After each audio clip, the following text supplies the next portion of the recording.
Hello and welcome back to the Back Post. Today's video is a North London derby preview. It's actually half of our podcast where we also preview the Chelsea City game. You can find the full thing over at Sports Social. We're now a part of that network. We're very excited. There's loads of podcasts over there. You should go and check it out, but you should go and check us out on it. That would be excellent.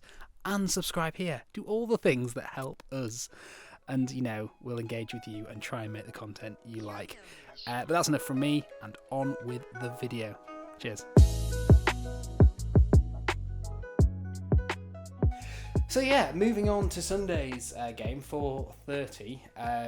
My first real day of freedom out of isolation, to be ruined by this, is Arsenal-Tottenham, technically. It is at the Emirates, which does, have to put a dampener on some things, predictions-wise. But yeah, it's a really difficult one. Like Jay said, these are two teams that are not doing great at the moment. I don't know, from your point of view, Jay, you hate Arsenal, you hate Tottenham. They've both had some absolute fuckwit moments, but who looks better in your unbiased eyes? Well, if you're going to look at the table, it's clearly you guys. You're on 9 points, them on 6. In my unbiased eyes, I guess I'd say Tottenham, because you've beaten the likes of City. The first half performance you put up against us was incredible. Obviously, you're quite unfortunate with your injuries at the moment, which is obviously making you struggle. And then there's obviously Harry Kane saga. Whereas Arsenal, losing to Brentford the way they did, losing some of the other games, and then only beating like the likes of Burnley 1-0, Norwich 1-0. It's not very convincing. So I think I'd say Tottenham. They did convincingly beat Wimbledon, though, Jay. Oh, of course. Well, Arsenal going to win the league, then. No, yeah, so that's kind of on paper, I think, and, if you disagree with this, let me know.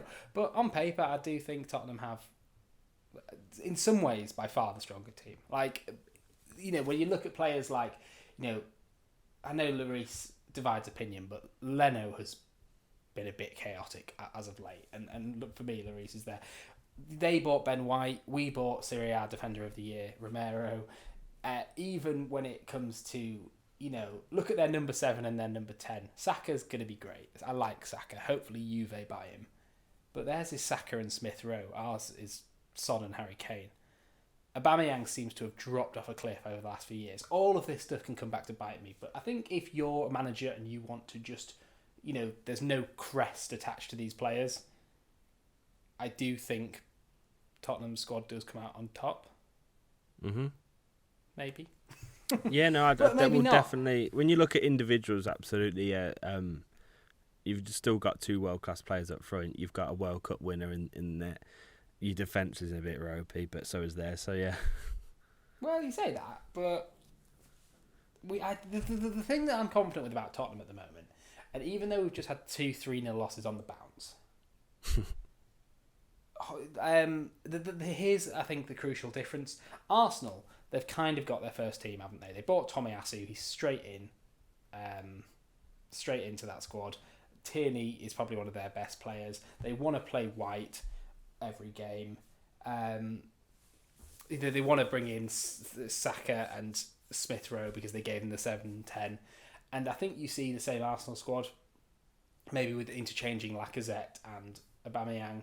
You see the same Arsenal squad most games, I feel. But I think Nuno, and this is almost bad but good, he hasn't quite found what he wants from this Tottenham squad yet.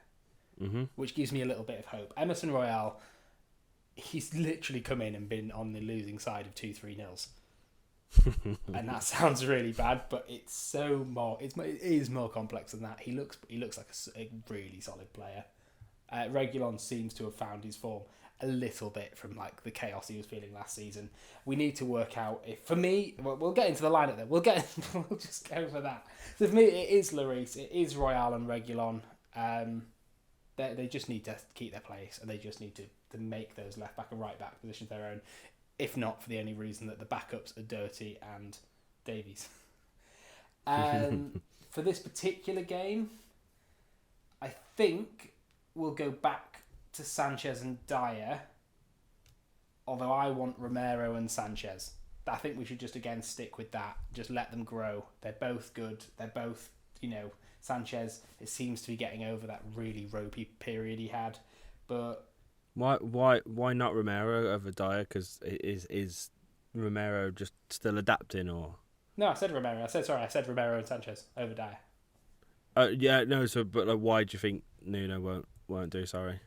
Oh, I just think that he's got a lot of faith in Dyer. And Dyer is one of those. He's a good player. He is. He's fallen upon some hard times. He's been at Tottenham for like 7 years. Clearly, every single manager has trusted him pretty much throughout that. So there's something in there that managers such as Pochettino, Mourinho, and Nuno all like. He's a good guy for stats. And he's a leader. He may not back that up with his quality at the moment, but he does lead. So it's a confusing one. I can imagine maybe my defence is less organised without Dyer in it, possibly. Yeah. For me, that should be Højbjerg's job. But well, you want one in every area of the pitch, don't you? So yeah, it's a flip of the coin between, I would say, Romero and Dyer, but just because I want to see Romero play and I want to see him grow into this team, and I want to see the Romero that was brilliant with Atalanta last season. So that's why I'm saying that. Although it's a North London derby, we could do with Dyer. For me, the midfield two, then it's a 4-2-3-1. It's Skip and Højbjerg, just a bit of solidity in there, just really shielding the back four, allowing them, that can change as we go into the game, hopefully. Maybe take Skip off for someone a bit more creative if we've got anyone fit. But just Højbjerg and Skip in that midfield pivot. Højbjerg can be slightly more advanced because of Skip. And, Skip's been absolutely brilliant. Like, I know not everything's gone our way, but Skip's been brilliant. The three, Kane's up top, but the three behind Kane, for me, I think he'll play, but I'm going to drop Dele Alli. I don't think Dele Alli's been good enough. I don't think Dele Alli's been turning up in big games. I'm sick of hearing him in press conferences saying that he knows he can improve and he knows he's not at top of form. It's like I'm a bit sick of hearing that from Dele Alli. Yeah, he played a really nice pass in the Carabao Cup last night, but it's not cutting it for me when you've got a player that isn't going to defend, but if you can give him the license to sit in that number 10 spot, Ndombele can do things. He can do magical things with his feet and a football. So that's what I want to see. Ndombele in that hole. Dele Alli, you've got work to do to get back in it. On one side, we've got Son, obviously, on the left. And in an ideal world, I would want Bergwijn or Moura. Bergwijn for the defence he can bring to the game. He can run up and down that flank. He was absolutely pivotal in shutting City down that right-hand side. No, left-hand side, sorry. Him and Son switched. But then you can sub him off for the raw pace and attacking chaos that is Lucas Moura. But as it stands, we have neither of those players. So fuck it. Come on, Brian Gill. Get on the pitch. He's exciting. No, Jay, honestly, I've seen him play in the Carabao Cup and he's had a few minutes here and there. He's played a bit in the Europa League. He could have had 2 assists yesterday. He's like, and I'm not talking like, ball straight to players' feet, and then the player kind of, once was to Kane and once was to Ali, and they just scuffed their shot. Like, Gill played brilliantly yesterday. The confidence in both his and Reguilon's penalties were fantastic. He wasn't afraid to just take the ball on and just drive.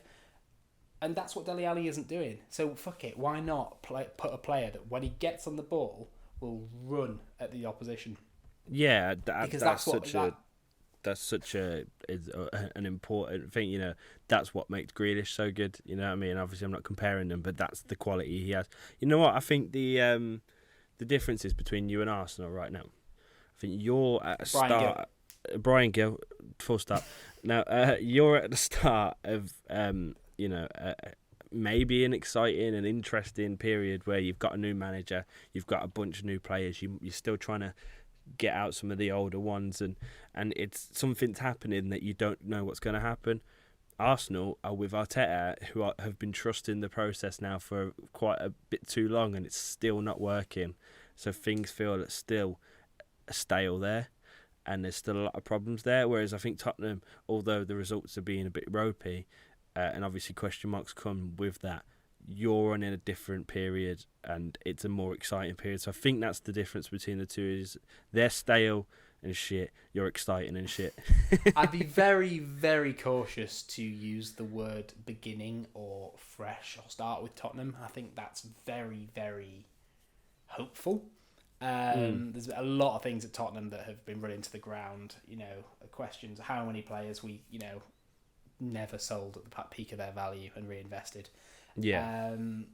I see your point completely.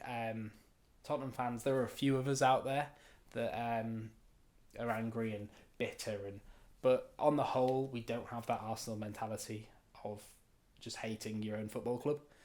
So that always shrouds that a little bit, because Arsenal do hate their own football club. Supporting Arsenal seems to me to be a form of, hurt for every Arsenal fan I know. Whereas there's hope with Tottenham, and for me, yeah, there's tiny little sparks. They're just yet to burst into anything yet. But I think we'll have an average season, and I know you keep saying this. You keep saying you're gonna have a mediocre season, which is just funny. It's gonna be great. Score predictions, Jay.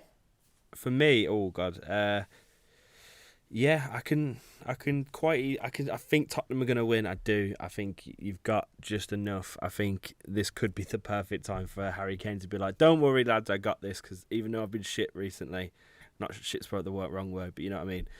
I can see a 2-1. I think 2-1. I think I said 2-1 for my preview, but yeah, 2-1. You did. For me, if this was at the Tottenham Hotspur Stadium, White Hart Lane, I would probably pin a 2-1 as well. Right. I just think because it's a derby, because it's at the Emirates, I think we'll take the lead in the first half, and I think we will concede in the second half, and I think it will end 1-1.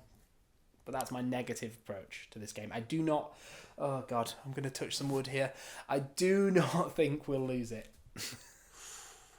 Okay, big prediction. However, there, mate. Cool. Well, anything else to add, mate? Not really. Just keep an eye out on Tomiyasu, a player that both Tottenham and Arsenal are in for. Tottenham, as far as I'm aware, ended their interest because of players like Emerson Royale and Romero, and sort of the advice that, he's looked really good in an Arsenal shirt so far, but the kind of advice was, this guy's not a fullback, this guy's not a centre back. So why is Tomiyasu?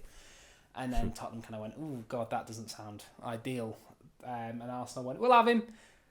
But that is the Arsenal way, to be fair. Since then, him and Tierney, again, they, in fullbacks, look like they've got something going on. But, we should be able to shut down Emile Smith-Rowe. Sweet. Well, that's it. Thank you, everyone, for watching the preview. We really do appreciate it. Big games coming up. We're really excited with what's happening on the channel right now. So make sure you subscribe to see more of content just like this. And as always, tell your dads. I'll pause for you then. Good timing. Oh, brilliant time. Also, my camera's about to stop as well, so this is just perfect. Honestly, we're too good at this.